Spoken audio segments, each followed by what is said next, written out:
Sovereign with the Tara.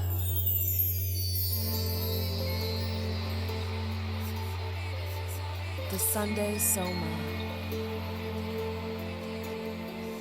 Soul voice as the gateway to the sovereign body. Reminder why I create.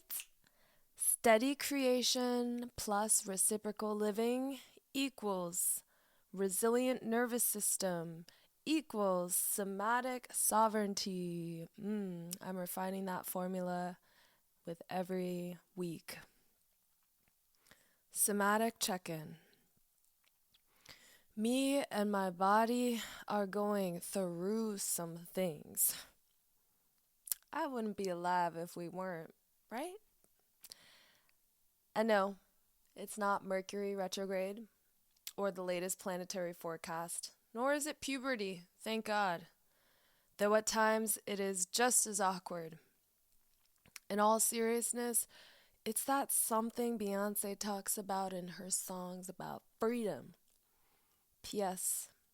Hate gossip, but I must say, it's up for debate if she's an occultist. Thoughts? Like, is her choreography not an elaborate ritual to summon more Grammy nominations? But I digress. This something is what I call the inner push towards somatic democracy or sovereignty, a cellularly self-governing internal state. As atoms make up our soma, some theorize that each part of our body carries that intelligence independently of the whole. So, back to what I've been going through. Yeah, a decade-long or perhaps lifelong somatic screaming on a cellular level for actualization of that natural, inherent autonomy. Perhaps what I'm feeling now is just the latest iteration of liberation longing in my sinews since I took my first breath, sounded my first cry of life and pain and love. This somatic scream is like a quilt woven of the Black, Irish, and Afro-Indigenous lineages I carry, and within them, grief, rage, and resilience all entwined up in my DNA. Despite being mixed race, I still consider myself a Black woman and feel comfortable referring to myself as Afro-Indigenous and Irish American. And on top of all that ancestral stuff is a uniquely female rage. What does all this cellularly embedded memory and longing tell me?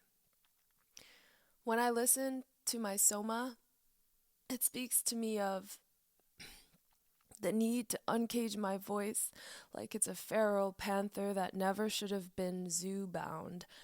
The need to peel back every layer of myself that learned she was helpless without others to find her way. My body knew the way all along, somatically sovereign at its core. The need to realize fully that my voice indeed can lead the way, even when it's saying, recalculating, like a confused Siri trying to navigate the metaphysical highways of existence. The need to love myself primally, rawly, like I'm the last cookie in the jar. It's about needing fierceness, and above all, the need to use my voice, the ultimate act of somatic democracy. This individual struggle is an echo of the collective as American society's ruptured roots and corrupted soul blister up to the surface, leading each of us to question just how we will respond in this brave new world. Spoiler, most aren't handling it well, but we get points for trying in my brain. And here's me enjoying a Connecticut summer to break up the winter coldness and heaviness of it all. The soma equals the instruments. The voice equals expression of soul. What exactly makes the voice the most pure channel for the soul? If something larger channels through individually autonomous cells like electricity flowing through a crowd at a concert, my best understanding is that the voice is the breath of the ineffable soul enlivened through the finite soma. Finding one's voice, exercising one's voice, protecting and nourishing the practice of using one's voice. This is the journey of sovereignty. And let's be real, sometimes it feels more like trying to find the right filter on Instagram than owning your true voice. But all parts of ourselves do crave actualization, both ego surface and atomic deep. In my growth or undulation towards liberation, I've come to understand my body as the instrument, a finely crafted vessel with hollow spaces meant to resonate. My soul gives me the voice that speaks, sings, plays, hums through this instrument. So naturally, when they're out of harmony, the music falters and I scream symphonies of ancestral rage, animal sinews tightened and strained. True somatic sovereignty happens when the instrument and voice work as one, when neither dominates the conversation, when stories are held and told and sung and danced like this one, of our longing, our rage, our grief, and our gifts. The success in each atomic fissure and strained attempt at liberation.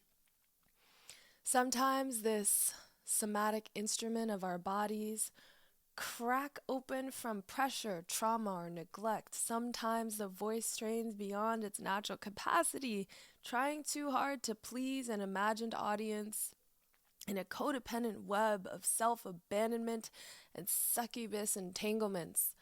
Sometimes bunches of atoms vibrate constrained, clumps, making sinews tight, soma choked and blocked, constricting soul flow like a kinked up water hose. But beneath the apparent failures in all our human tie-ups lie a hidden brilliance and a hidden victory. See, when the body breaks open, it reveals its heart to the world, allowing for love to pour in. When the voice falters, it finds its authentic timbre in the silence that follows, power in nada, the sacred inner sound, heard only in silence. When we choke, fall, and lose, we dream of freedom and autonomy. The brokenness in the end paves the way. The path to harmony. The tiny, wise, and incredibly powerful voice within me shows that beneath any confusion lies clarity, clarifying something beyond our comprehension. Beauty layered upon beauty, layered upon beauty, a deepening vessel for nurturing care, becoming finally an earthly embodiment of divine expression, the rooting of the soul into the soma, what Carl Jung called the process of individuation. The soma restoring its inherent state of cellular autonomy. Perhaps if I nourish my voice, my authentic soul voice, as if it were my newborn self, my body instrument will be repaired. Reflective questions. On a collective level, what if we grieved while still acknowledging the beauty of what is being born within us? What if chaos, pain, and fear in our bodies could exist amidst our joy and soul freedom? Like hosting opposing political parties at a dinner party and somehow making it work. Scandalous? Yes. Trying? Most certainly. but not impossible if everyone agrees to cleanse their metaphysical dishes.